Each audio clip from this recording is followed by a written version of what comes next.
Hello, ഞാനും കുറേ നാളായിട്ട് വിചാരിക്കുന്ന ഒരു ജേർണലിംഗ് ചെയ്താലോ എന്ന്. എനിക്ക് ഈ ആർട്ടും ക്രാഫ്റ്റിനോടും പിന്നെ പെയിൻറ്റിങ്സ് ഡ്രോയിങ്സൊക്കെ ചെയ്യാൻ ഒരുപാട് ഇഷ്ടമാണ്.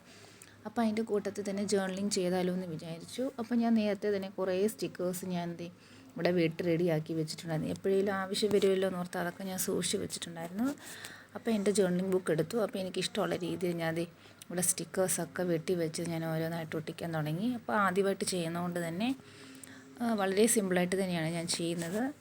പിന്നെന്തുവാ, ഇത് ചെയ്യണമെങ്കിൽ നമുക്ക് കുറച്ച് സമയം വേണം. പിള്ളേരുള്ള സമയത്ത് നമുക്കിതൊന്നും ചെയ്യാൻ പറ്റത്തില്ല. കാരണം ഇത് വെട്ടണം, ഒട്ടിക്കണം, പിന്നെ പേപ്പേഴ്സ് കട്ട് ചെയ്യണം, നമുക്ക് ഇഷ്ടമുള്ള രീതിയിലൊക്കെ കട്ട് ചെയ്തൊക്കെ ഒട്ടിക്കണം. അപ്പോൾ ഇത് ഇച്ചിരി സ്റ്റെപ്പ് ബൈ സ്റ്റെപ്പായിട്ട് ചെയ്യേണ്ട കാര്യങ്ങളായതുകൊണ്ട് ഇച്ചിരി താമസമുണ്ട്. അപ്പോൾ കുഞ്ഞുറങ്ങിയ സമയത്ത് ഞാൻ വേഗം ആദ്യമായിട്ടായതുകൊണ്ട് തന്നെ വളരെ സിമ്പിളായിട്ടാണ് ചെയ്യുന്നത്. വലിയ രീതിയിലുള്ള ജേർണലിംഗ് ഒന്നുമല്ല, എന്നാൽ എനിക്ക് അത്യാവശ്യം ചെയ്യാൻ പറ്റുന്ന ഒരു രീതിയിലുള്ള ജേർണലിംഗാണ് ചെയ്തത്. എനിക്ക് ഏറ്റവും ഇഷ്ടപ്പെട്ട സ്റ്റിക്കേഴ്സ് ഇതേണ്ട ഈ ഗേളിൻ്റെ ഈ സ്റ്റിക്കറാണ് ഒരുപാട് എനിക്കിഷ്ടപ്പെട്ടു. പിന്നെ സ്മൈലിയും ഫ്ലവറും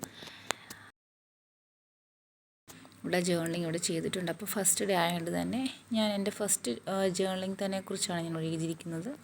അപ്പോൾ എനിക്ക് ഒരുപാട് ഇഷ്ടപ്പെട്ടു. സിമ്പിളാണെന്ന് പറഞ്ഞാൽ ഞാൻ തന്നെ ചെയ്തപ്പോൾ ഞാൻ തന്നെ അഭിപ്രായം പറഞ്ഞെന്ന് വിചാരിക്കേണ്ട, എനിക്ക് ഒരുപാട് ഇഷ്ടപ്പെട്ടു. അപ്പോൾ വീഡിയോ ഇഷ്ടപ്പെട്ടെങ്കിൽ ലൈക്ക് ചെയ്യാൻ മറക്കണ്ടേ.